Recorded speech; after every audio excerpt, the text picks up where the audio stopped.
আপনি কিভাবে জিব্রাইল আলাইহিস সালামের নাম বলেন, কিভাবে উচ্চারণ করেন তার নাম? জিব্রিল, জিব্রাইল, জিব্রাইল, জিব্রাইল, জিব্রিল, এই 5 ভাবে তার নাম উচ্চারণ করা হয়। আর এটা বিভিন্ন কিরাতের মাধ্যমে বর্ণনা করা হয়েছে। ইল মানে আল্লাহ সুবহানাহু ওয়া তাআলা, এ নিয়ে কোনো মতপার্থক্য নেই। জিব্রা মানে বান্দা বা দাস, তাহলে জিব্রাইল অর্থ আল্লাহর দাস, সুতরাং এটা হলো তার নাম এবং নামের অর্থ।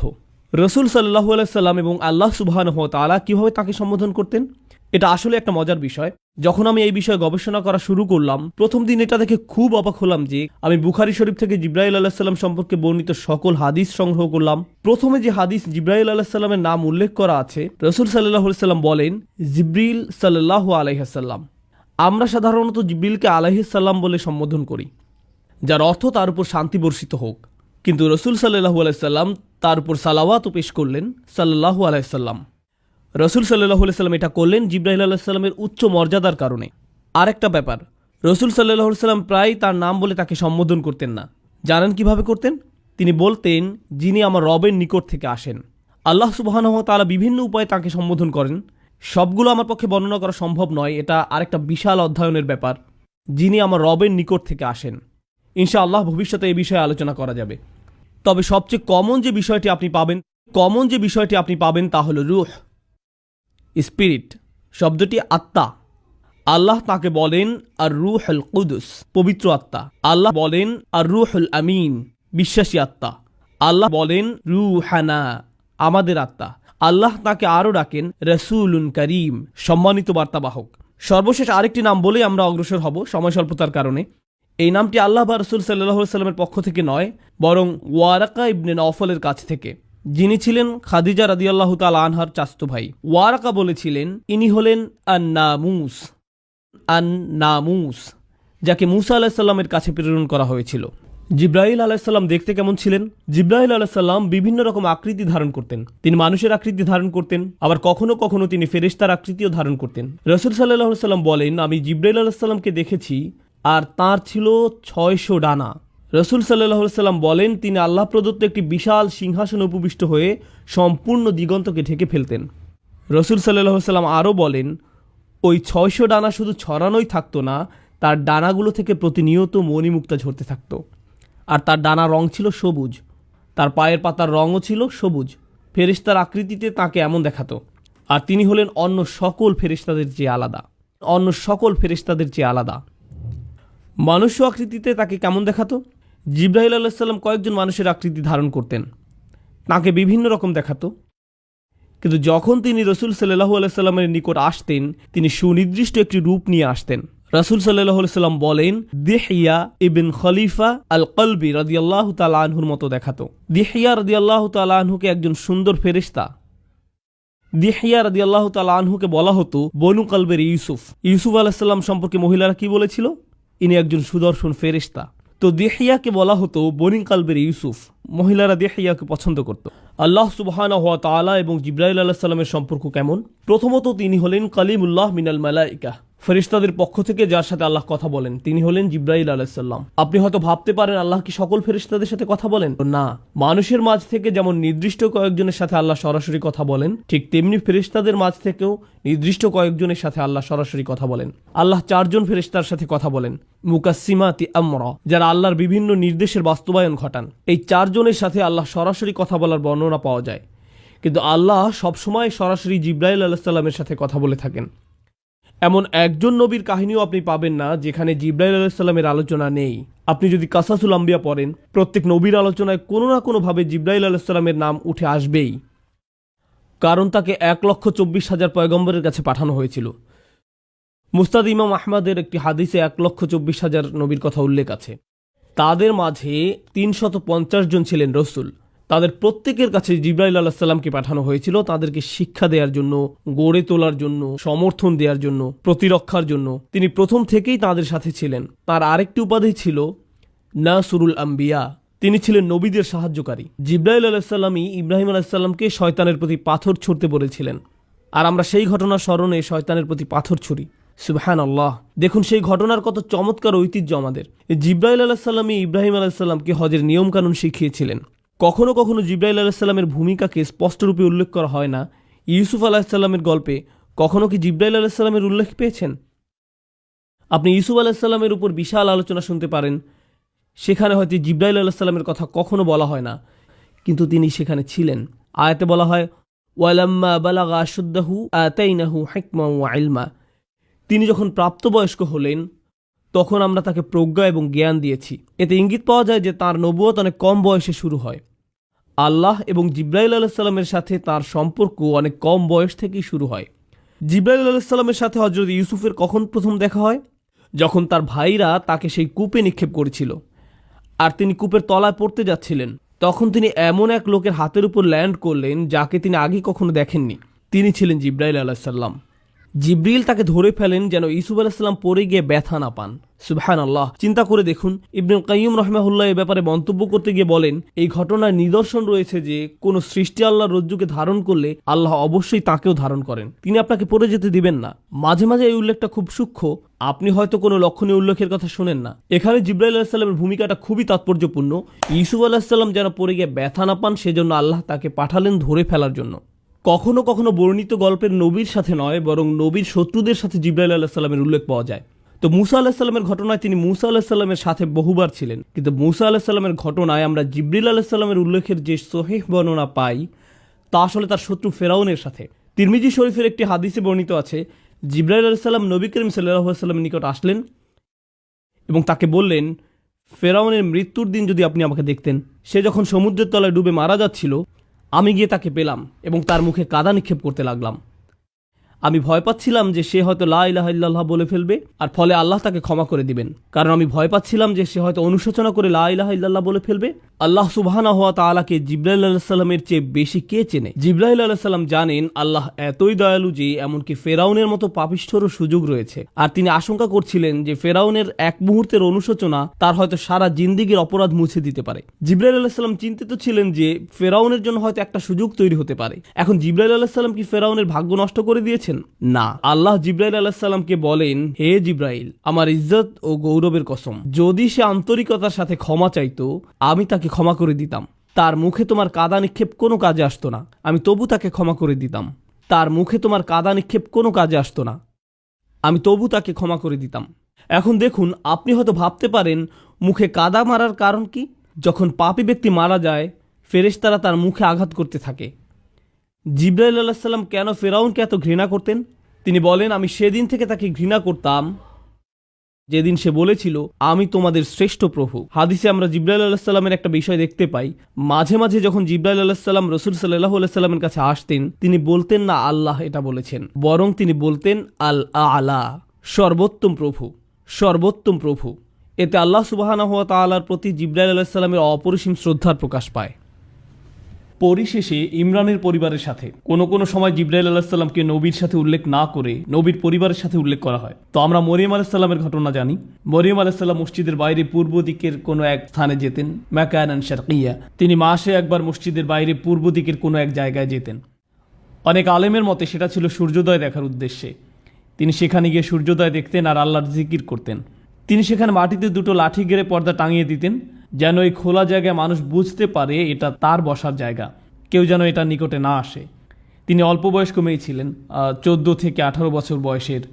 মোট কথা তিনি একজন টিনেজার ছিলেন, আর তিনি একা আল্লাহর উপাসনা করছেন, আল্লাহকে একা একা স্মরণ করছেন। আল্লাহ তাআলা বলেন, ফাআরসালনা ইলাইহা রূহানা, আমরা তার কাছে আমাদের রূহকে পাঠালাম। ফাতামাসসালা লাহা বাশারান সাওয়িয়া, জিবরাইল আলাইহিস সালাম তার নিকট একজন সুদর্শন পুরুষ আকৃতিতে আবির্ভূত হলেন। জিবরাইল আলাইহিস সালাম মুখ খুলে কিছু বলার আগেই মরিয়ম আলাইহিস সালাম তাকে দেখে বললেন, আউযু বিরহমানি মিনকা ইন কুনতা তাকিয়া, আমি পরম করুণাময়ের কাছে তোমার থেকে আশ্রয় চাচ্ছি যদি তোমার অন্তরে আল্লাহর কোনো ভয় থাকে, মানে যদি তোমার ন্যূনতম কোনো শালীনতা থেকে থাকে, ভাগো এখান থেকে, কোনো কথাও বলতে যেও না, মনে করো যে এটা কখনো ঘটেনি, যাও আল্লাহর নিকট ক্ষমা প্রার্থনা করো। তাই প্রিয় বোনেরা, যদি কোনো ভাই আপনার নিকট এগিয়ে আসে, তাদের সাথে এইভাবে আচরণ করার চেষ্টা করুন। দেখুন আরবিতে কথাটা বলেন, দেখুন কি ঘটে। যদি তিনি আরবি নাও বুঝেন, তিনি ভাববেন না এই আপুর থেকে দূরে থাকাই উত্তম। আমরা এই গল্পে যদি আবার ফেরত যাই, তাহলে দেখব যে মরিয়ম আলাইহিস সালাম জিবরাইল আলাইহিস সালামের সাথে পরে কথা বলেছিলেন। কিন্তু কেন? কারণ মরিয়ম আলাইহিস সালামের এভাবে কঠিন স্বরে কথা বলতে দেখে জিব্রাইল আলাইহিস সালাম সাথে সাথে মানুষ্য আকৃতি থেকে ফেরেশতার আকৃতি ধারণ করেন। তিনি তার মানুষ্য আকৃতি ত্যাগ করেন এবং ফেরেশতার আকৃতিতে ফিরে যান। আর সেটা 600 ডানার পূর্ণ আকৃতি ছিল না। এরপর তিনি কথা চালিয়ে যান, إنما أنا رسول ربك لأهب لك غلاما زكيا। আমি আল্লাহর একজন দূত, আপনার নিকট একজন পবিত্র সন্তানের সুসংবাদ নিয়ে এসেছি। আল্লাহ এই সিদ্ধান্ত নিয়েছেন এবং কাযালিক, এটা ইতিমধ্যে করা হয়েছে। ওয়ালিনাজআলাহু আয়াতাল লিন্নাস ওয়া রাহমাতাম মিন্না, আমি তাকে মানুষের জন্য একটি নিদর্শন ও আমার পক্ষ থেকে অনুগ্রহ শুরু করতে চাই। ওয়া কানা আমরান মাকদিয়া, আর এই প্রক্রিয়া ইতিমধ্যে শুরু হয়ে গেছে। এখানে কাদা মানে সিদ্ধান্তের বাস্তবায়ন, আর কানা আমরান মাকদিয়া মানে আপনি ইতিমধ্যে গর্ভবতী হয়ে গেছেন। ফাহামালাতহু, অতঃপর তিনি গর্ভে সন্তান ধারণ করলেন। ফান্তাবাযাত বিহি মাকানান কসিয়া, ওই অবস্থায় এক দূরবর্তী স্থানে চলে গেলেন। গর্ভকালীন পুরো সময়টা তিনি লুকিয়ে থাকলেন। আর যখন সন্তান জন্মদানের সময় আসলো, মনে রাখবেন তিনি ছিলেন একজন অনভিজ্ঞ তরুণী, তার পাশে সাহায্য করার মতো কেউ ছিল না। তিনি পূর্বে কখনো সন্তান জন্ম দেননি। প্রসব বেদনা তাকে এক খেজুর বৃক্ষের মূলে আশ্রয় নিতে বাধ্য করল। তিনি বললেন, হায়, আমি যদি কোনো কারণে এর পূর্বেই মারা যেতাম এবং মানুষের স্মৃতি থেকে বিলুপ্ত হয়ে যেতাম। যেহেতু মরিয়ম আলাইহিস সালামের গর্ভধারণ বা সন্তান জন্মদানের কোনো অভিজ্ঞতা ছিল না, আর গর্ভধারণ এবং সন্তান জন্মদান একজন মেয়ের প্রায় মৃত্যুর কাছাকাছি নিয়ে যায়। মহিলারা যারা শুনছেন তারা হয়তো ভাবছেন, হ্যাঁ আমরা জানি, যেহেতু গর্ভধারণ এবং সন্তান জন্মদান একজন মেয়েকে প্রায় মৃত্যুর কাছাকাছি নিয়ে যায়, মনে করছিলেন তিনি মারা যাচ্ছেন। ফানাদাহা মিন তাহতিহা আল্লা তাহজানি, জিবরাইল আলাইহিস সালাম এই সময়টাতে তাকে সান্ত্বনা দিতে লাগলেন। আপনি মনে করছেন যে মানুষ আপনাকে নিয়ে কুৎসা রটনা করবে, কিন্তু বাস্তবতা হলো একসময় মানবজাতির কাছে ওহী পাঠানো হবে, আর তাতে উল্লেখ থাকবে যে অযকুর ফি কিতাবি মারিয়াম, এই কিতাবে মারিয়ামের কাহিনী বর্ণনা করুন। আর দেখো, কদ জাআলা রব্বুকা তাহতাকা সারিয়া, তোমার পালনকর্তা তোমার পায়ের তলায় একটি নহর জারি করেছেন, আর তুমি খেজুর গাছের কাণ্ড ধরে তোমার দিকে নাড়া দাও, তাহলে তা তোমার উপর তাজা পাকা খেজুর ফেলবে। ফাকুলি ওয়াশরাবি অকর্রি আইনান, অতঃপর তুমি খাও, পান করো এবং চোখ জোড়াও। তোমার বাচ্চা তোমার চক্ষু শীতলকারী হওয়ার কথা। তোমার বাচ্চার দিকে তাকাও, কষ্টের দৃষ্টিতে নয়, সুখের দৃষ্টিতে। অতঃপর দ্বিতীয় পরীক্ষা আসলো, যখন তোমার সম্প্রদায় তোমার সন্তান সম্পর্কে জিজ্ঞেস করবে, তখন তুমি নিজের সমর্থনে কোনো কথা বলতে পারবে না। এবং ইতিমধ্যে মরিয়ম আলাইহিস সালামের পূর্ণ বিশ্বাস তৈরি হয়ে গেল যে আল্লাহর সাহায্য তার সাথেই রয়েছে। তাই মরিয়ম আলাইহিস সালাম যখন তার সম্প্রদায়ের সম্মুখীন হলেন, তিনি জানতেন না যে আল্লাহ কিভাবে তাকে রক্ষা করবেন। কিন্তু যেহেতু তাকে সঠিক উপায়ে প্রশিক্ষিত করা হয়েছে, আল্লাহর উপর তার নির্ভরতা চূড়ান্ত রূপে আবির্ভূত হলো। তিনি ভাবলেন কিছু একটা ঘটতে যাচ্ছে, আর ঠিকই আল্লাহ সুবহানাহু ওয়া তাআলা তাকে পুরস্কৃত করলেন। এখানে জিবরাইল আলাইহিস সালাম ঈসা আলাইহিস সালামের দায়িত্ব গ্রহণ করেন। আল্লাহ সুবহানাহু ওয়া তাআলা বলেন, আমরা তাকে পবিত্র আত্মার মাধ্যমে সাহায্য করেছি। এমনকি আল্লাহ এটাকে ঈসা আলাইহিস সালামের প্রতি একটি অনুগ্রহ হিসেবে উল্লেখ করেন। আমি তোমাকে পবিত্র আত্মার মাধ্যমে সাহায্য করেছি। ঈসা আলাইহিস সালামকে জিবরাইল আলাইহিস সালামের মাধ্যমে তার সারা জীবন জুড়ে সাহায্য করা হয়। শুধু এটা নয়, বরং আলেমদের মতে জিবরাইল হচ্ছেন একমাত্র ফেরেশতা যিনি কোনো নবীকে আকাশে নিয়ে যেতে পারেন। তো যখন ঈসা আলাইহিস সালামকে ক্রুশবিদ্ধ করে হত্যা করার ষড়যন্ত্র করা হয়, তখন তাকে জীবিত অবস্থায় আকাশে উঠিয়ে নেওয়ার জন্য একজন ফেরেশতা পাঠানো হয়। কিয়ামতের পূর্বে আল্লাহর হুকুমে তাকে আবার পৃথিবীতে পাঠানো হবে, আর সে ফেরেশতা ছিলেন জিবরিল আলাইহিস সালাম। আমি এর তাৎপর্য বোঝার চেষ্টা করেছিলাম যে কেন আল্লাহ এই কথাটি ওয়া মা তানাজ্জালু ইল্লা বিআমরি রাব্বিকা সূরা মরিয়মে বলেছেন। বেশ কিছু দিনের জন্য জিবরাইল আলাইহিস সালাম দেখা না দিলে রাসূল সাল্লাল্লাহু আলাইহি ওয়াসাল্লাম মনে মনে দুঃখ পেতেন। আর তাই জিবরাইল আলাইহিস সালাম রাসূল সাল্লাল্লাহু আলাইহি ওয়াসাল্লামকে বললেন, দেখুন, আল্লাহর নির্দেশ পেলেই কেবল আমরা আপনার কাছে আসি। আমরা নিজেদের ইচ্ছা মতো আসতে পারি না, আমরা এই সিদ্ধান্ত নিতে পারি না। আর এই কথাটি খুবই ব্যক্তিগত শোনায়, ওয়া মা নাতানাজ্জালু ইল্লা বিআমরি রাব্বিক। কেন সূরা মরিয়মে? ইসলামী পণ্ডিতদের মতে এই সূরায় বর্ণিত প্রত্যেক নবীর ঘটনায় জিবরাইল আলাইহিস সালামের গুরুত্বপূর্ণ ভূমিকা রয়েছে। চিন্তা করে দেখুন, জাকারিয়া, মারিয়াম, ঈসা, ইব্রাহিম, মুসা, ইদ্রিস, ইসমাঈল আলাইহিস সালাম, ওনাদের সবার জীবনে জিবরাইল আলাইহিস সালাম গুরুত্বপূর্ণ ভূমিকা পালন করেন। তাই এই সূরাতেই রাসূল সাল্লাল্লাহু আলাইহি ওয়াসাল্লামকে বলা হয়েছে, দেখুন, আমরা শুধু আল্লাহর হুকুমেই অবতরণ করি জ্ঞান নিয়ে। আর তখন জিবরিল আলাইহিস সালামের আগমনে আপনি সন্তুষ্ট হয়ে যাবেন। ফেরেশতাদের মাঝে যিনি রাসূল সাল্লাল্লাহু আলাইহি ওয়াসাল্লামের সবচেয়ে নিকটবর্তী ছিলেন, যিনি রাসূল সাল্লাল্লাহু আলাইহি ওয়াসাল্লামকে সহযোগিতা করেছেন, তার প্রতিরক্ষার ব্যবস্থা করেছেন, তিনি ছিলেন জিবরিল আলাইহিস সালাম। অন্য একটি বর্ণনা রাসূল সাল্লাল্লাহু আলাইহি ওয়াসাল্লাম আরো বলেন, ما من نبي إلا له وزيران من أهل السماء ووزيران من أهل الأرض। প্রত্যেক নবীকেই আল্লাহ সুবহানাহু ওয়া তাআলা দুনিয়া থেকে দুজন এবং আকাশ থেকে দুজন মন্ত্রী দান করেছেন। আমাকে দিয়ে আকাশের দুজন মন্ত্রী হলেন জিবরিল এবং মিকাল, আর দুনিয়া থেকে প্রদত্ত দুজন হলেন আবু বকর এবং ওমর রাদিয়াল্লাহু তাআলা আনহু। জিবরিল আলাইহিস সালাম এবং রাসূল সাল্লাল্লাহু আলাইহি সাল্লামের প্রথম সাক্ষাৎকারটি কেমন ছিল? আনাস ইবনে মালিক রাদিয়াল্লাহু তাআলা আনহু বর্ণনা করেন, রাসূলুল্লাহ সাল্লাল্লাহু আলাইহি সাল্লামের ছেলেবেলায় তিনি অন্য বাচ্চাদের সাথে খেলছিলেন, দৌড়াদৌড়ি করছিলেন ঠিক সকল বাচ্চার মতো। হঠাৎ করে এক ব্যক্তির আবির্ভাব হয়, তিনি রাসূল সাল্লাল্লাহু আলাইহি সাল্লামকে ধরে মাটিতে শুইয়ে দিলেন। এটা দেখে অন্য বাচ্চারা দৌড়ে তাদের পিতামাতার কাছে চলে গেল এবং বলতে লাগলো মুহাম্মদকে হত্যা করা হয়েছে। অন্য বাচ্চারা যখন দৌড়ে পালাতে লাগলো তখন রাসূল সাল্লাল্লাহু আলাইহি সাল্লাম দেখছিলেন যে এই লোকটি তাকে কি করতে যাচ্ছে। আল্লাহ রাসূল সাল্লাল্লাহু আলাইহি সাল্লাম বলেন, তিনি আমার বুক কেটে ফেললেন, তিনি আমার বুক খুলে ফেললেন। তিনি বললেন, এটা হলো তোমার অন্তরের শয়তানের অংশ। তিনি রাসূল সাল্লাল্লাহু আলাইহি সাল্লামের হার্ট বের করলেন এবং তা থেকে কিছু একটা বের করে নিলেন আর বললেন, এটা হলো তোমার অন্তরের শয়তানের অংশ। তারপর তিনি এটাকে ফেলে দিলেন। এরপর তিনি সোনালী রঙের একটি পাত্রে রাখা জমজমের পানিতে আমার হাড় ধুয়ে ফেললেন। আর এই বাচ্চা অবস্থায় রাসূল সাল্লাল্লাহু আলাইহি সাল্লাম সব কিছু অবলোকন করেছেন। এরপর রাসূল সাল্লাল্লাহু আলাইহি সাল্লামের হাড়কে আবার যথাস্থানে রেখে দেওয়া হলো। অন্য বাচ্চারা ফিরে এসে দেখলো যে রাসূল সাল্লাল্লাহু আলাইহি সাল্লামের বুক সেলাই করে দেওয়া হয়েছে আর তার মুখমণ্ডল নীল বর্ণ ধারণ করলো। রাসূল সাল্লাল্লাহু আলাইহি সাল্লামের হাড় বের করে পবিত্র করা হলো। সে সময় তিনি এই ঘটনার কোনো ব্যাখ্যা খুঁজে পেলেন না। তিনি এই ঘটনায় চরম কষ্ট পেলেন। তিনি বুঝতে পারলেন না যে কেন এটা হলো। তিনি বুঝতে পারলেন না এটা কি হলো। ঠিক 34 বছর পর তিনি যখন 40 বছর বয়সে পদার্পণ করলেন, আয়েশা রাদিয়াল্লাহু তাআলা আনহা বলেন, তিনি ভালো স্বপ্ন দেখতে লাগলেন। এটা তিনি একাধারে 6 মাস যাবৎ দেখতে লাগলেন। তিনি রাতে যা স্বপ্নে দেখতেন তাই দিনের বেলায় সত্যে পরিণত হতো। তিনি উপলব্ধি করলেন যে কিছু একটা ঘটতে যাচ্ছে। এ থেকে আমরা কিছুটা বুঝতে পারি যে কেন হঠাৎ করে রাসূল সাল্লাল্লাহু আলাইহি সাল্লাম গুহায় গিয়ে ধ্যানমগ্ন হতে লাগলেন এবং প্রার্থনা করতে লাগলেন। তিনি এবং খাদিজা রাদিয়াল্লাহু তাআলা আনহা বুঝতে পারলেন যে অতি প্রাকৃতিক কিছু ঘটতে যাচ্ছে। ঐশ্বরিক কেউ একজন তাদের সাথে যোগাযোগ করছে, কোনো এক ধরনের বিশেষ সৃষ্টি তাদের সাথে যোগাযোগ করছে। এই অবস্থায় 6 মাস যাবৎ চলল। আয়েশা রাদিয়াল্লাহু তাআলা আনহা বলেন, তারপর আল্লাহ সুবহানাহু ওয়া তাআলা নির্জনতাকে রাসূল সাল্লাল্লাহু আলাইহি সাল্লামের নিকট প্রিয় করে দিলেন। হঠাৎ করেই তিনি একা থাকতে পছন্দ করা শুরু করলেন। রাসূলুল্লাহ সাল্লাল্লাহু আলাইহি সাল্লাম হেরা গুহায় আরোহণ করতেন। হেরা গুহায় আরোহণ করতে প্রায় 2 ঘন্টা সময় লাগে। আপনারা যদি কখনো হেরা গুহায় ওঠেন তাহলে সম্পূর্ণ মক্কাকে দৃষ্টি সীমানায় দেখতে পাবেন। সুবহানাল্লাহ, আপনি সব কিছু দেখতে পাবেন। রাসূল সাল্লাল্লাহু আলাইহি সাল্লাম দিনের পর দিন, কখনো পুরো সপ্তাহ জুড়ে, অবশেষে পুরো রমজান মাস সেখানে অবস্থান করেন। তিনি সেখানে দ্বীনে হানিফ তথা ইব্রাহিম আলাইহিস সালামের শেখানো পন্থায় আল্লাহর ইবাদত করতেন। অর্থাৎ তিনি সেখানে গিয়ে যেভাবে পারতেন আল্লাহর ইবাদত করতেন। সুশৃঙ্খল কোনো নামাজের নিয়ম তখন জানা ছিল না। তিনি ইব্রাহিম আলাইহিস সালামের রেখে যাওয়া নিয়মে আল্লাহকে ডাকতেন। ঠিক এটাই বর্ণিত আছে। তো হঠাৎ করে একদিন তিনি জিবরাইল আলাইহিস সালামকে দেখতে পেলেন। আপনাদের কি মনে হয় তখন জিবরিল আলাইহিস সালাম কি ফেরেশতার আকৃতিতে দেখা দেন, না মানুষের আকৃতিতে? মানুষের আকৃতিতে। আপনারা হয়তো ভাবছেন রাসূল সাল্লাল্লাহু আলাইহি সাল্লাম তাহলে ভয় পেয়ে গেলেন কেন? চিন্তা করে দেখুন, আপনি হয়তো 2 ঘন্টা ধরে সেখানে অবস্থান করছেন, আশেপাশে কেউ নেই, তারপর আচমকা গুহার মুখে এক অপরিচিত লোককে দাঁড়িয়ে থাকতে দেখলেন, কোনো কথা বলছে না। আপনি যদি রাসূল সাল্লাল্লাহু আলাইহি সাল্লামের জায়গায় থাকতেন, আপনি কি ভাবতেন? তাছাড়া পরবর্তীকালের বর্ণনা থেকে আমরা ধারণা পাই তখন কি ঘটেছিল। রাসূল সাল্লাল্লাহু আলাইহি সাল্লাম যখন খাদিজা রাদিয়াল্লাহু তাআলা আনহার নিকট ঘটনা বর্ণনা করছিলেন, তিনি বলেন, যাকে আমি স্বপ্নে দেখি সে আমার নিকট এসেছিল।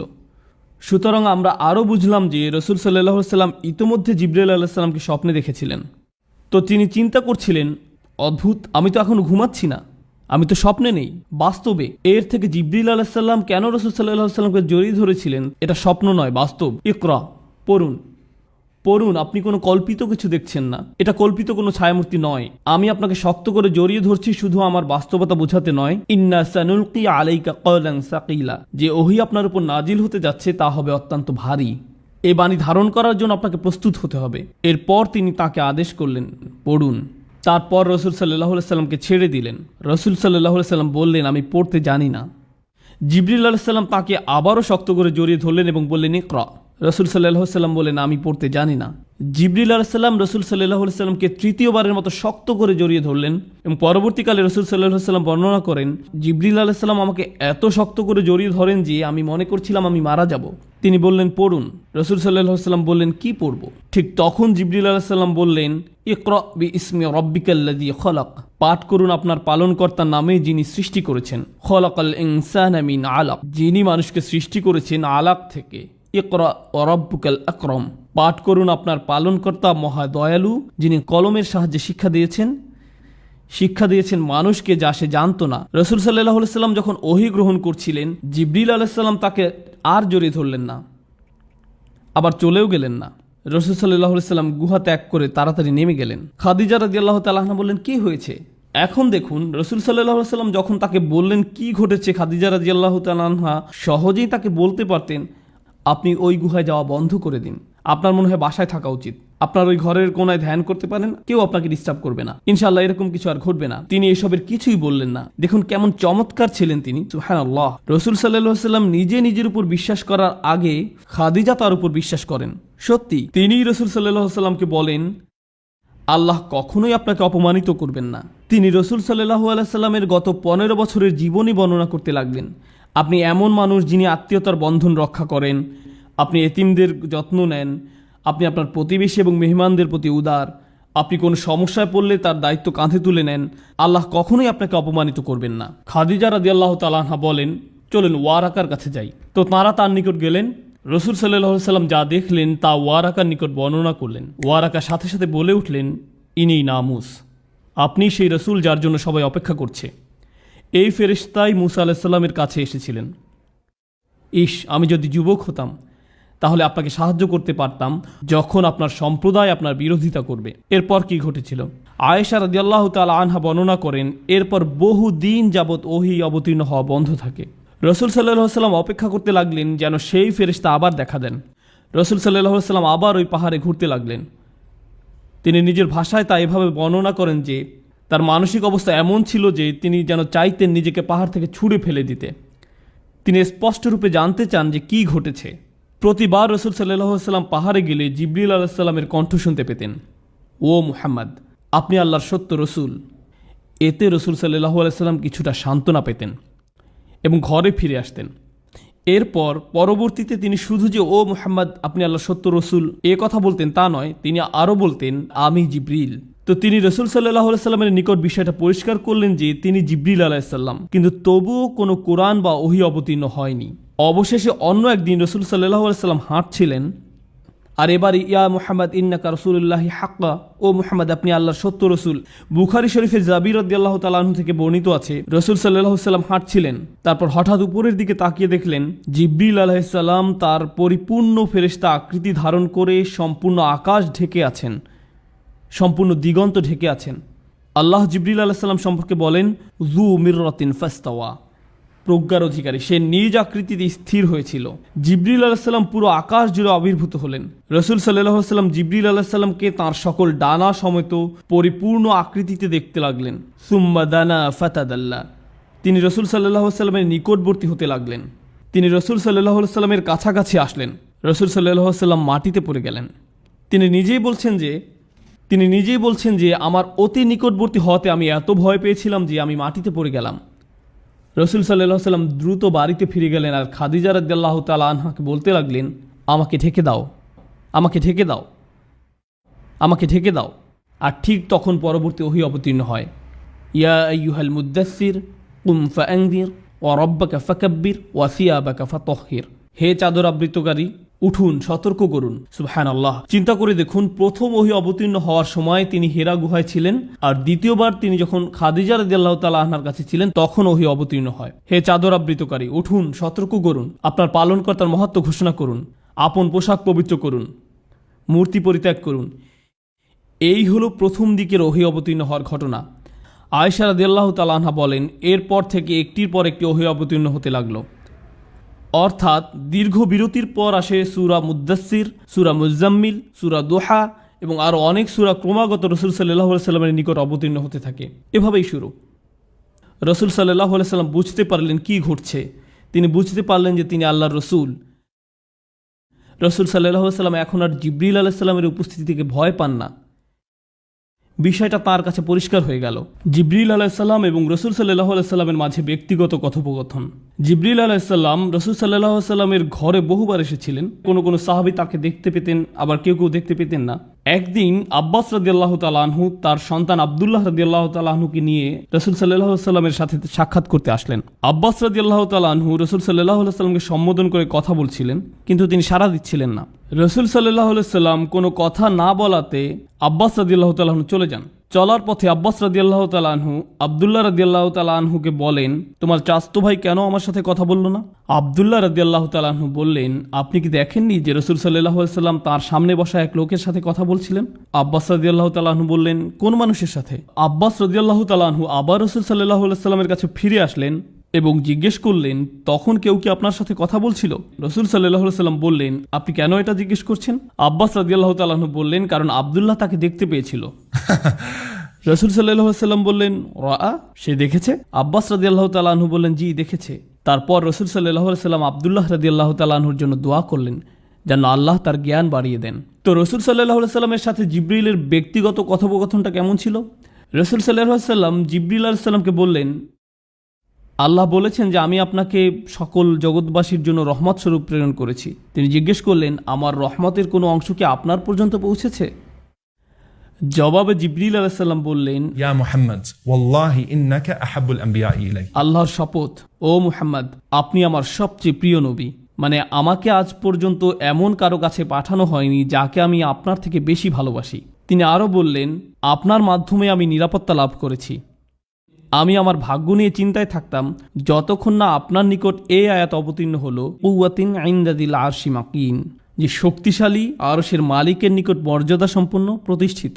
মাদানী জীবনের অনেক ব্যক্তিগত আলোচনা জিবরিল আলাইহিস সালাম বারবার রাসূল সাল্লাল্লাহু আলাইহি সাল্লামকে আশ্বস্ত করেছেন। কেন? কারণ দেখুন, রাসূল সাল্লাল্লাহু আলাইহি সাল্লাম জানলেন যে তিনি এবং বিশ্বাসীরা নিরাপদ।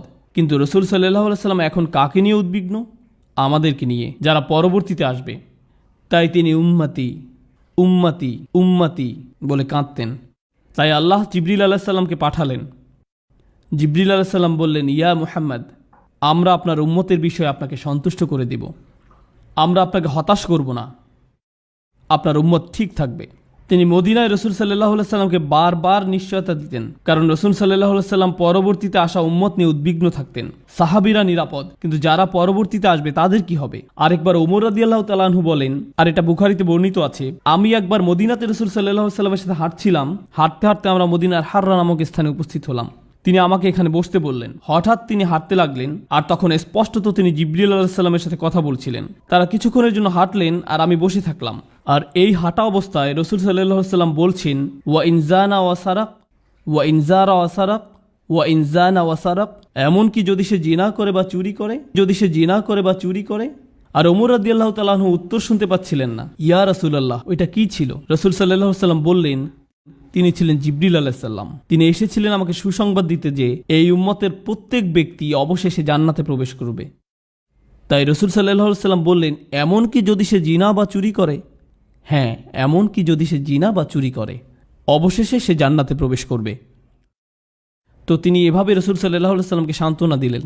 রাসূল সাল্লাল্লাহু আলাইহি সাল্লাম যখন শারীরিকভাবে অসুস্থ হয়ে পড়েন, তখন জিবরিল আলাইহিস সালাম কিভাবে সান্ত্বনা দিতেন? রাসূল সাল্লাল্লাহু আলাইহি সাল্লাম যখন অসুস্থ হয়ে পড়েন, তিনি বলেন, জিবরিল আমার কাছে আসলেন এবং বললেন, ও মুহাম্মদ, আপনি কি অসুস্থ? আমি বললাম, হ্যাঁ। তখন জিবরিল তাঁর হাত দিয়ে আমার মুখমণ্ডল এবং বক্ষ মুছে দিলেন এবং বললেন, বিসমিল্লাহি আরকিকা মিন কুল্লি শাইইন আউযিকা, আল্লাহর নামে আমি আপনার জন্য আরোগ্য প্রার্থনা করছি সব কিছু থেকে যা আপনার ক্ষতি করছে। মিন শাররি কুল্লি নাফসিন আও আইনিন আও হাসিদ, সকল খারাপ জিনিস থেকে অথবা বদ নজর থেকে বা হিংসা থেকে আল্লাহ আপনাকে আরোগ্য দান করুন। আল্লাহর নামে আমি আপনার জন্য আরোগ্য প্রার্থনা করছি। কিন্তু তখন ব্যাপারটা কেমন ছিল যখন জিবরিল আলাইহিস সালাম রাসূল সাল্লাল্লাহু আলাইহি সাল্লামকে জীবন সম্পর্কে কোনো উপদেশ দিতেন? এখন আমি আপনাদেরকে যে বিষয়টি বলবো সেটি রাসূল সাল্লাল্লাহু আলাইহি সাল্লামের জীবনের শেষ দিককার। জিবরিল আলাইহিস সালাম রাসূল সাল্লাল্লাহু আলাইহি সাল্লামের নিকট এসে বললেন, হে মুহাম্মদ, হে মুহাম্মদ। আচ্ছা, আল্লাহ কি কোরআনে কখনো এভাবে বলেছেন, হে মুহাম্মদ? না। ইয়া নবী আল্লাহ, ইয়া রাসূল আল্লাহ, ও আল্লাহর নবী, ও আল্লাহর রাসূল। তাহলে জিবরিল আলাইহিস সালাম কি করে ইয়া মুহাম্মদ বলার সাহস করলেন? আলেমরা বলেন যে যখন জিবরিল আলাইহিস সালাম বলেন ইয়া মুহাম্মদ, এর মানে হলো এখনকার বিষয়টি ওহির বাইরের বিষয়। যখন আমি আপনাকে ইয়া মুহাম্মদ বলি, তার মানে বিষয়টি আপনি মুহাম্মদ আর আমার মধ্যকার। সুতরাং এটা হলো কেবল এমন একক সময় যখন জিবরাইল ইয়া রাসূলুল্লাহ বলে সম্বোধন করলেন না। সুতরাং তিনি বললেন, হে মুহাম্মদ, 5টি উপদেশ দিচ্ছি আপনাকে। عش ما شئت فإنك ميت আপনি যেভাবে খুশি জীবনযাপন করুন, কিন্তু এ কথা মনে রাখবেন যে আপনি একদিন মৃত্যুবরণ করবেন। তিনি আরও বলেন, واحبب ما شئت فإنك مفارق আপনি যাকে খুশি ভালোবাসুন, কিন্তু মনে রাখবেন যে একদিন আপনি তার থেকে বিচ্ছিন্ন হয়ে যাবেন। واعمل ما شئت فإنك مجزي به. 3. আপনি যা খুশি তাই করতে পারেন, কিন্তু এ কথা স্মরণ রাখবেন যে আপনার কর্ম অনুযায়ী আপনাকে প্রতিফল দেয়া হবে। মানে হলো প্রত্যেকটি বিষয় আখিরাতে আসবে, প্রত্যেকটি পুরস্কারই আখিরাতে দেয়া হবে। আপনি যা করেন তা করতে থাকুন আর মনে রাখবেন যে এর বদলা আখিরাতে পাবেন। واعلم أن شرف المؤمن قيامه بالليل. জেনে রাখুন একজন বিশ্বাসীর জন্য সত্যিকারের আভিজাত্য রাত্রিবেলা নামাজে দাঁড়ানোর মাঝে, আর তার প্রকৃত মর্যাদা আত্মনির্ভরশীলতার মাঝে। নিজেকে মানুষের প্রয়োজন থেকে মুক্ত রাখতে চেষ্টা করুন। আর্থিকভাবে, আবেগের দিক থেকে, মানসিকভাবে বা শারীরিকভাবেই হোক, একজন মানুষ হিসাবে আপনার সম্মান ও মর্যাদা অন্য মানুষের উপর নির্ভর না হওয়ার প্রচেষ্টার মাঝে। যে কোনো ব্যাপারেই হোক না কেন, নিজেকে মানুষের প্রয়োজন থেকে মুক্ত রাখতে চেষ্টা করুন। এরপর রসুল সাল্লাল্লাহু আলাইহি ওয়াসাল্লাম জীবনের অন্তিম সময় অনুভব করলেন। আর যখন অবস্থা ক্রমান্বয়ে খারাপ হতে থাকে, আবু সাঈদ খুদরি রাদিয়াল্লাহু তাআলা আনহু বর্ণনা করেন, রসুল সাল্লাল্লাহু আলাইহি ওয়াসাল্লাম সাহাবাদের মাঝে অবস্থান করছিলেন।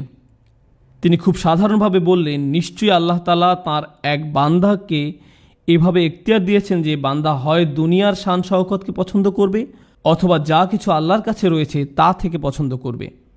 রসুল সাল্লাল্লাহু আলাইহি ওয়াসাল্লামের বাড়িতে সবাই কাঁদছিল, কারণ সবাই বুঝতে পারছিলেন যে রসুল সাল্লাল্লাহু আলাইহি ওয়াসাল্লামের অন্তিম সময় চলে এসেছে। তিনি শেষ সময়ের নিকটবর্তী। বিশেষ করে ফাতিমা রাদিয়াল্লাহু তাআলা আনহা ভীষণভাবে বিধ্বস্ত হলেন। তাঁর কন্যা উম্মু আবিহা, তার পিতার মা, সর্বদা তার সাথে ছিলেন ওই সময়। রসুল সাল্লাল্লাহু আলাইহি সাল্লাম তার প্রতি ভালোবাসা দেখালেন, মমতা দেখালেন। এমনকি যখন তিনি কোনোভাবে কথাও বলতে পারছিলেন না, তখনও তিনি হাতের ইশারায় ফাতিমাকে ডাকলেন। ফাতিমা রাদিয়াল্লাহু তাআলা আনহা কাছে আসলেন। রসুল সাল্লাল্লাহু আলাইহি সাল্লাম তাকে আরও নিকটে আসতে বললেন, তার কানে কিছু বললেন। ফাতিমা রাদিয়াল্লাহু তাআলা আনহা আরও বেশি করে কাঁদতে লাগলেন। রসুল সাল্লাল্লাহু আলাইহি সাল্লাম তাকে পুনরায় কাছে আসতে বললেন এবং চুপিসারে আরও কিছু কথা বললেন। এবার কথা শুনে ফাতিমা রাদিয়াল্লাহু তাআলা আনহা হাসিতে ফেটে পড়লেন। আয়েশা রাদিয়াল্লাহু তাআলা আনহা এগুলো দেখে হতবুদ্ধি হয়ে গেলেন যে একবার ফাতিমা কাঁদছেন, আবার হঠাৎ করে হাসছেন। সুতরাং তিনি ফাতিমা রাদিয়াল্লাহু তাআলা আনহাকে চাপাচাপি করছিলেন যে বলো না, কি বলেছেন তিনি। শেষে ফাতিমা রাদিয়াল্লাহু তাআলা আনহা বলতে বাধ্য হলেন যে তিনি বলেছেন, জিব্রাইল সাধারণত প্রতি রমজানে আমাকে নিয়ে পুরো কোরআন একবার ঝালিয়ে নেন, আর এই বছর রমজানে তিনি 2 বার পুনঃপাঠ করেছেন। তার মানে হলো জিবরিল আলাইহিস সালাম ওহীকে শক্তিশালী করে দিলেন, আর আমার মনে হয় না আমি আর রোগ থেকে আরোগ্য লাভ করব। আয়েশা রাদিয়াল্লাহু তাআলা আনহা রাসূল সাল্লাল্লাহু আলাইহি সাল্লামকে যেখানে নিয়ে যাওয়া প্রয়োজন সেখানে নিয়ে যাচ্ছেন। তিনি রাসূল সাল্লাল্লাহু আলাইহি সাল্লামকে দৃঢ় হতে সাহায্য করেন, আর এমত অবস্থায় রাসূল সাল্লাল্লাহু আলাইহি সাল্লাম তার শরীরে হেলান দিয়ে আছেন। তার দৃষ্টি পড়ল আব্দুর রহমান ইবনে আবু বকর রাদিয়াল্লাহু তাআলা আনহুর উপরে, যিনি আয়েশা রাদিয়াল্লাহু তাআলা আনহার ভাই। তিনি দেখলেন তার পকেটে একটি মিসওয়াক রয়েছে, এবং আয়েশা রাদিয়াল্লাহু তাআলা আনহা বললেন যে আমি বুঝতে পারছিলাম যে রাসূল সাল্লাল্লাহু আলাইহি সাল্লাম এটি পেতে চাচ্ছেন। আয়েশা রাদিয়াল্লাহু তাআলা আনহা রাসূল সাল্লাল্লাহু আলাইহি সাল্লামকে বললেন, আপনি কি মিসওয়াক চান? রাসূল সাল্লাল্লাহু আলাইহি সাল্লাম মাথা না দিয়ে সম্মতি দিলেন। আব্দুর রহমান তার অব্যবহৃত মিসওয়াকটি আয়েশা রাদিয়াল্লাহু তাআলা আনহাকে দিলেন। তিনি এটাকে চিবিয়ে নরম করলেন এবং রাসূল সাল্লাল্লাহু আলাইহি সাল্লামের মুখে পুরে দিলেন। অর্থ হলো রাসূল সাল্লাল্লাহু আলাইহি সাল্লাম প্রত্যেক ওয়াক্ত সালাতের পূর্বে মিসওয়াক করতেন, কারণ তিনি চাইতেন যে আল্লাহর সাথে সাক্ষাৎকালে যেন তার শ্বাস প্রশ্বাস বিশুদ্ধ থাকে, প্রতিদিনই 5 বার। তিনি বললেন তিনি এটিকে ফরজ করতে পারতেন যদি উম্মতের জন্য কষ্টকর না হতো। তিনি আল্লাহর সাথে সাক্ষাতের পূর্বে প্রতিবারই মিসওয়াক করতেন। আয়েশা রাদিয়াল্লাহু তাআলা আনহা বলেন, যখন তিনি মিসওয়াক করা সমাপ্ত করলেন, دخل علينا جبريل. তখনই জিবরিল আলাইহিস সালাম আমাদের মাঝে প্রবেশ করলেন। আয়েশা রাদিয়াল্লাহু তাআলা আনহা রাসূল সাল্লাল্লাহু আলাইহি সাল্লামের দিকে তাকালেন আর দেখতে পেলেন তাঁর চেহারা আলোয় উদ্ভাসিত হলো। জিবরিল আলাইহিস সালাম, যিনি নবীকে উপরের উপদেশগুলো দিয়েছিলেন, তিনি নবী সাল্লাল্লাহু আলাইহি সাল্লামকে বললেন, শুনুন, আমি আপনাকে একটি বিষয় পছন্দ করতে বলবো। হয়তো আপনি আপনার সাহাবীদের সাথে থাকবেন এবং সুন্দরভাবে জীবনযাপন করবেন, অথবা আপনি সর্বোচ্চ আল্লাহর সাহচর্যে থাকবেন। জিবরিল আলাইহিস সালাম যখন এই কথাটি বললেন, তখন নবী সাল্লাল্লাহু আলাইহি সাল্লাম তার উত্তরে বললেন, বালা রফিকিল আলা, আল্লাহুম্মা রফিকিল আলা। ও আল্লাহ, আমি সর্বোচ্চ বন্ধুর সাহচর্য কামনা করি। আয়েশা রাদিয়াল্লাহু তাআলা আনহা বলেন, যখন তিনি আর রফিকিল আলা বলছেন, তিনি যেন তার সমস্ত শরীরকে ছেড়ে দিচ্ছেন। الرفيق الأعلى. ও আল্লাহ, আল্লাহর সাহচর্য বলতে বলতে তার হাত পড়ে গেল। রাসূল সাল্লাল্লাহু আলাইহি সাল্লাম ইন্তেকাল করলেন। যখন এই ঘটনা হলো, আয়েশা রাদিয়াল্লাহু তাআলা আনহা চিৎকার করে উঠলেন। ফাতিমা রাদিয়াল্লাহু তাআলা আনহা যখন আয়েশা রাদিয়াল্লাহু তাআলা আনহার চিৎকার শুনতে পেলেন, তিনি আকাশের দিকে তাকিয়ে বললেন, ইয়া আবাতা মান রাব্বিহি মা আদনা। হে আমার পিতা, আপনি আপনার রবের কতটা সন্নিকটে আছেন এখন। يا أبتا إلى جبريل ننعى. হে আমার পিতা, আমরা জিব্রাইলের নিকট আপনার মৃত্যুর সংবাদ ঘোষণা দিচ্ছি। ইয়া আবাতা জান্নাতুল ফিরদাউসি মাওয়া। হে আমার পিতা, জান্নাতই আপনার বর্তমান ঠিকানা। এবং এ কথাটি তিনি বারবার বলতে থাকলেন, বলতেই থাকলেন। আপনি আপনার রবের কতটা নিকটে আছেন। জিবরিলের নিকট আপনার প্রস্থানের ঘোষণা দিচ্ছি এবং জান্নাতুল ফিরদৌসি আপনার আবাসস্থল। সুবহানাল্লাহ। নবী সাল্লাল্লাহু আলাইহি সাল্লাম মৃত্যুবরণ করেছেন এবং প্রত্যেকেই মৃত্যুবরণ করবে। নবী সাল্লাল্লাহু আলাইহি সাল্লাম বলছেন জিবরিলও মৃত্যুবরণ করবে। চিন্তা করতে পারেন, জিবরিল আলাইহিস সালামও মারা যাবেন। নবী সাল্লাল্লাহু আলাইহি সাল্লাম বলেন, সিংগায় ফুৎকার দেওয়ার পর আল্লাহ যাদের চান তারা ছাড়া আর কেউ স্থির থাকতে পারবে না, অন্য সবাই মৃত্যুবরণ করবে। আল্লাহ সুবহানাহু ওয়া তাআলা তাদেরকে তার সম্মুখে নিয়ে আসবেন, আর তারা হলেন জিবরিল, ইসরাফিল, মিকাল ও মৃত্যুর ফেরেশতা, যারা আল্লাহর আদেশসমূহ বাস্তবায়ন করেন। আল্লাহ মৃত্যুর ফেরেশতাকে জিজ্ঞেস করবেন, আর কারা কারা বাকি আছে? মৃত্যুর ফেরেশতা বলবেন, ও আল্লাহ, আপনার সম্মানিত পবিত্র চেহারার আপনার বান্দা আমি, আপনার বান্দা জিবরিল, আপনার বান্দা জিবরিল, আপনার বান্দা মিকাল এবং আপনার বান্দা ইসরাফিল। আল্লাহ বলবেন, মিকালের আত্মা নিয়ে নাও। তখন মিকালের আত্মা নিয়ে নেওয়া হবে। পুনরায় বলবেন, আর কে কে বাকি আছে? তিনি বলবেন, ও আল্লাহ, আপনি, আমি, জিবরিল এবং ইসরাফিল। আল্লাহ বলবেন, ইসরাফিলের আত্মা নিয়ে নাও। ইসরাফিলের আত্মা তার থেকে নিয়ে নেওয়া হবে। আল্লাহ আবারও বলবেন, আর কারা বাকি আছে? তিনি বলবেন, ওয়াজহুকাল বাকিল করিম, ও আল্লাহ, আপনার পবিত্র চেহারা, আপনার এই বান্দা এবং আপনার বান্দা জিবরিল, আমরা দুই বান্দা সবশেষে বাকি রয়েছি। আল্লাহ বলবেন, জিবরিলের আত্মা নিয়ে নাও। রসুল সাল্লাল্লাহু আলাইহি সাল্লাম বলেন, জিবরিল তার চেহারা নিয়ে পতিত হবেন এমন অবস্থায় যে তার ডানাগুলো বিস্তৃত অবস্থায় থাকবে আর সেগুলো আল্লাহর প্রশংসা করতে থাকবে। তিনি তাসবিহরত অবস্থায় মৃত্যুবরণ করবেন। এরপর আল্লাহ বলবেন, আর কে বাকি আছে? তখন মৃত্যুর ফেরেশতা বলবে, ইয়া আল্লাহ, কেবল আপনি আর আমিই বাকি আছি। আল্লাহ মৃত্যুর ফেরেশতাকে আদেশ করবেন মৃত্যুবরণ করার জন্য, আর মৃত্যুর ফেরেশতা মারা যাবেন। আর আল্লাহ বলবেন, কুল্লু মান আলাইহা ফান, প্রত্যেক ব্যক্তি ধ্বংসপ্রাপ্ত হবে। ওয়ায়াবকা ওয়াজহু রাব্বিকা যুল জালালি ওয়াল ইকরাম, আর কেবল আপনার মহামান্বিত রবের চেহারাই বাকি থাকবে। আল্লাহ নিজেকেই তখন জিজ্ঞেস করবেন, লিমানিল মুলকুল ইয়াউম, আজকের রাজত্ব কার? আল্লাহ নিজেই প্রত্যুত্তরে বলবেন, লিল্লাহি ওয়াহিদিল কাহ্হার, কেবল অদ্বিতীয় নিয়ন্ত্রণকারী আল্লাহর। রসুল সাল্লাল্লাহু আলাইহি সাল্লাম বলেন, যখন আখিরাতে আমরা সবাই হাজির হব, তখন সমস্ত জমিন আল্লাহর আনুগত্যের প্রশংসায় একদম সমতল হবে। তিনি বলেন, হাসরের ময়দানে প্রত্যেকেই যে জায়গায় রয়েছে সে জায়গা থেকে একটু নড়তে পারবে না। ثم أدعى أول الناس তিনি বলেন, আল্লাহর নিকট আমাকেই প্রথম আহ্বান করা হবে। অতএব আমি আল্লাহ সুবহানাহু ওয়া তাআলার নিকটে যাব, আমি সিজদায় পড়ে যাব। তিনি বলেন, অতঃপর আমি আমার মস্তক উত্তোলন করব فإذا جبريل عن يمين الرحمن এবং আকস্মিকভাবে আমি সর্বোচ্চ দয়াময় আল্লাহর ডান পাশে জিবরিলকে দেখতে পাবো। নবী সাল্লাল্লাহু আলাইহি সাল্লাম হাদিসে বলেন, والله ما رآه قبلها ইতিপূর্বে জিবরিল আলাইহিস সালাম আল্লাহ সুবহানাহু ওয়া তাআলাকে কোনো দিনই দেখেননি। নবী সাল্লাল্লাহু আলাইহি সাল্লাম জিবরিলের দিকে ইশারা করে বলবেন, হে আমার রব, إن هذا أخبرني أنك أرسلته إلي এই ব্যক্তি আমাকে বলেছিল যে আপনিই তাকে আমার নিকটে পাঠিয়েছিলেন। فيقول الله صدقت তখন আল্লাহ বলবেন, তুমি সত্য বলছো। একইভাবে জিবরিল ও নবী সাল্লাল্লাহু আলাইহি সাল্লামকে বলবেন, আপনি সত্য বলছেন। নবী সাল্লাল্লাহু আলাইহি সাল্লাম কেন প্রতিদান দিবসে এই বিষয়টি পছন্দ করলেন, কেন এটি ইচ্ছা পোষণ করলেন? কারণ হলো, প্রতিদান দিবসের দিন প্রত্যেক নবী রাসূলকে জিজ্ঞেস করা হবে যে জিবরিল কি নবুয়তের বার্তাকে ঠিকমতো পৌঁছে দিয়েছে কিনা। নবী সাল্লাল্লাহু আলাইহি সাল্লাম জিবরিলের পক্ষে সাক্ষ্য দিবেন এবং তাকে জিজ্ঞেস করার পূর্বেই তিনি নিজেই বলবেন যে উনি বলেছেন যে তাকে আপনি আমার নিকট পাঠিয়েছিলেন, তিনি তার কাজ ঠিকমতো করেছিলেন। আল্লাহ বলবেন, তুমি সত্য বলছো।